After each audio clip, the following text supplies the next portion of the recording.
Hello, fellow guitarists. Welcome back. It's been kind of a short time between the last um, video, and I went over the major scale and its formula. It's a series of whole steps and half steps in a certain sequence. It's a whole followed by another whole, followed by a half, followed by three whole steps, followed by a half step. And again on the guitar, a whole step is a distance between two frets, right? Notes that are two frets apart. And a half step is a distance between two notes that are one fret apart. This formula up here again is relevant for any instrument, whether it's a piano or a saxophone or whatever instrument that you're playing. This is a true statement. We also went through three of the keys for the major scale, C, G, and D, I believe. And then I asked you if you could is to do A, E, B, and F, and don't worry about the other five keys, which are not naturals, but they're actually accidentals. And even they're in harmonic equivalents. That's something that I can just give to you. It may be a little bit advanced, I'm not sure, but if you decide you want to go for it, go ahead. And here is the answer key here. So we went from D the last time. Here's A major, right? So again, it's applying kind of the same process, right? You write out your naturals, starting at the key center, going to the octave, which is basically the next note up, the next note in that is the key center. Write all the natural notes in between. Apply your formula, whole half, whole half, and then figure out which notes you either remain where they are to satisfy the whole interval formula. So in this case, for A major, A to B is a whole step, D to E is a whole step. However, for A major, you have to raise C, F, and G a half step to their to C sharp, F sharp, and G sharp respectively to get this to work, right? And then the same thing with E major, right? You write out E to E, put all the notes in between, natural notes in between, apply your formula, and then figure out which notes have to be raised to satisfy the formula. And again, we have F sharp, G sharp, C, and D sharp as all the notes that have to be raised to satisfy the formula. And again, I laid this out in a particular order just because the number of what we call the circle of fifths, which will then, as you go from E to B, there'll be one additional sharp, right? In this case, I got A sharp as an additional sharp from E major. D sharp is the additional sharp from an E major. That's is the as you compare it to A major. G sharp is the additional sharp that's added when you go from D to A major, and then C sharp is the additional sharp added in D. That's when you compare it to G major. The additional major scales here I wrote out. So for like G flat or F sharp, it's a little bit different. In this case, because the key center is G flat, I would start out for G flat major. You start off with G flat, you end with G flat, you write out A, B, C, D, E, and F in between, right? Then you apply your formula, right? And then you come up with this, the fact that I had to make every note flat except for F. to get that to be satisfied.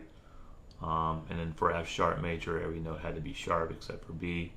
Not really going to go through that too much. You don't really see a lot of songs and stuff in a lot of these flat or sharp key centers. I may go over that later. The one I would like to go over, I think that was also included, is F major. And I gave a hint that there was one flat. So again, start with F, end with F at the octave, write in G, A, B, C, D, E, right? And then apply your formula, F, G, whole half, whole half again. So from F to G we have a whole step, from G to A we have a whole step, from A to B we don't have a whole step, we have to have a half step. So the only way to get this to work and maintain the previous relationships, B has to be lowered a half step to be flat, right? And in addition, this interval here between these two notes, if I kept this at B, if I go B to C, that's a half step. So the only way to get this to work is really lowering B to B flat, and then everything else, C to D, D to E, and E to F, all satisfy the formula. So it's F, G, A, B flat, C, D, E, and F for F major. Now, some of you have been wondering, okay, all this music theory is great, it's fantastic. The major scale stuff, it's nice to know. However, practically, I'm not really all that interested in being a soloist or an instrumentalist or the next virtuoso. I don't have the time. I don't have the patience. That's not really where I want to go. I just want to play some chords along to my favorite songs. Either here at home or my backyard or with some friends out at the campfire. Whatever, local coffee shop.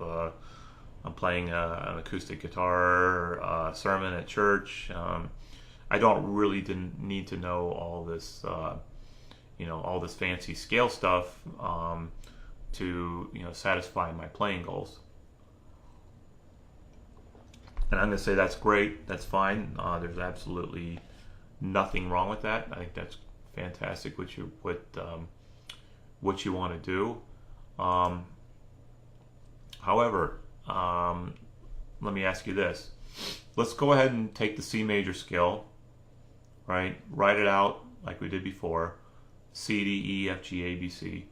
And in this case, instead of putting, the major scale formula for the intervals in between, I'm just going to write out each note as a number, starting from 1 and going to 8.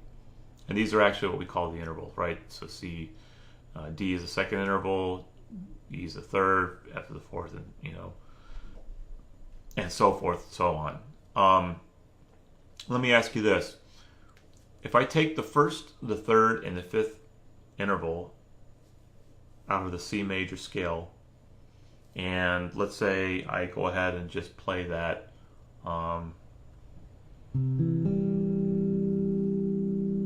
Sounds familiar, doesn't it? Well, that's actually the major triad for the C major chord, right? If I play this, simultaneously, or if I play it individually, that's actually what we call an arpeggio, which is, I believe it's Italian for broken chord. This is true of any major scale in any key, right? If I take the first, the third, and the fifth intervals, play them, that's actually the C major. That's actually the major chord for that key center. So in the case of D, right, if I have D, F sharp, and A,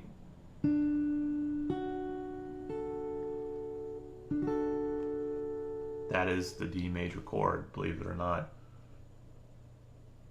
Right, so now if I know every single, if I know the notes that comprise a major scale for a given key center, if I know the first, third, and fifth intervals, I could play the major chord anywhere on the fretboard, given that I know all the notes on the fretboard, right? And I'll go ahead and do that, probably in another video coming up. And it doesn't even have to stop at the major chord. So I could add an extra note. I could actually add the seventh note. So in this case, I'm playing every other note in between the octaves, starting on the first interval, third, fifth, and seventh. And believe it or not, guess what you have when you do that? That is the C major seventh chord, right? So if you've heard of seventh chords a lot of times. A lot of jazz players, play mostly, sevenths, and in addition, they will play a lot of upper extensions as well, ninths, 11ths, and 13ths. But in jazz, the seventh chord is kind of the foundation of a lot of songs, and you'll even see it at times in some rock and blues, I believe. But again, because I say play the major seventh chord in the key of C, well, that's pretty easy. I just have to know the first, third, fifth, and seventh intervals and play that. And similarly, if I decide I want to play that in D, right, you could D, F sharp, A, and C sharp. Given that you know the major scale, you know all the notes in the major scale, you know the intervals, right away. You know exactly what someone names a chord name for that particular key.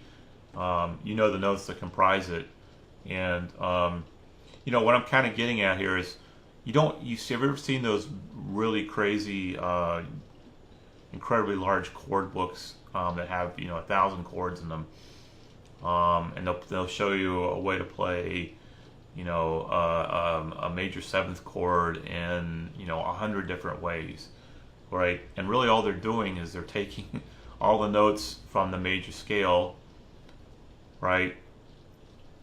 Taking the first, the third, the fifth, and the seventh notes, and they're putting it all over the fretboard in different locations. And in some cases they may be playing, let's say they play maybe the 3, the 5, 7, and the 1. That's an inversion, right? I'll get into inversions later.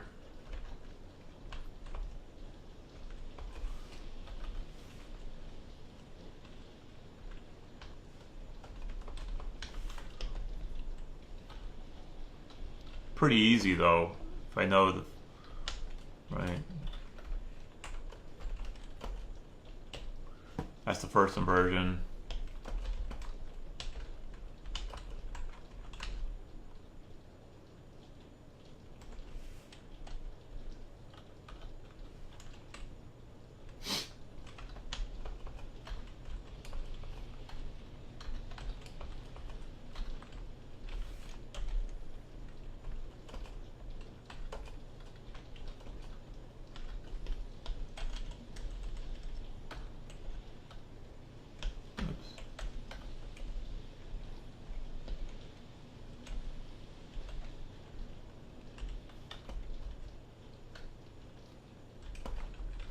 Second inversion.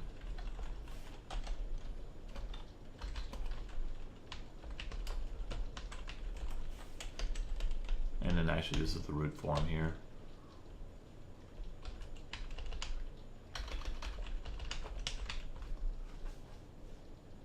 And again, I said, I don't expect you to understand this.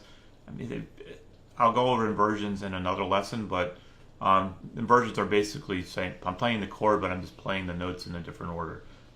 Practically, that's how it really is. And you can make some really interesting sounds playing inversions, and you can play them all over the neck as well. You don't just have to worry about playing one position or knowing. If I know a shape of a chord, and that's all I really know. I don't really know what notes they are. I don't really know why the notes are there, but I recognize the shape.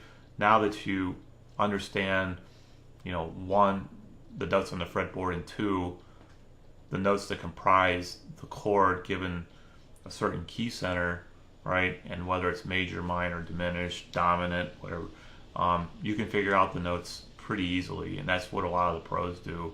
Um, they do it almost instantly. They have an instant way of recalling what the chord is, what the notes that comprise it, and where they are in the neck and what to do exactly at that moment. So that will be for another lesson coming up. But thanks for listening. I hope you understand that knowing scales is not wasted knowledge, and that the relationship between chords and scales, that there is actually a very, very, very strong relationship. They're not completely separate concepts. All right.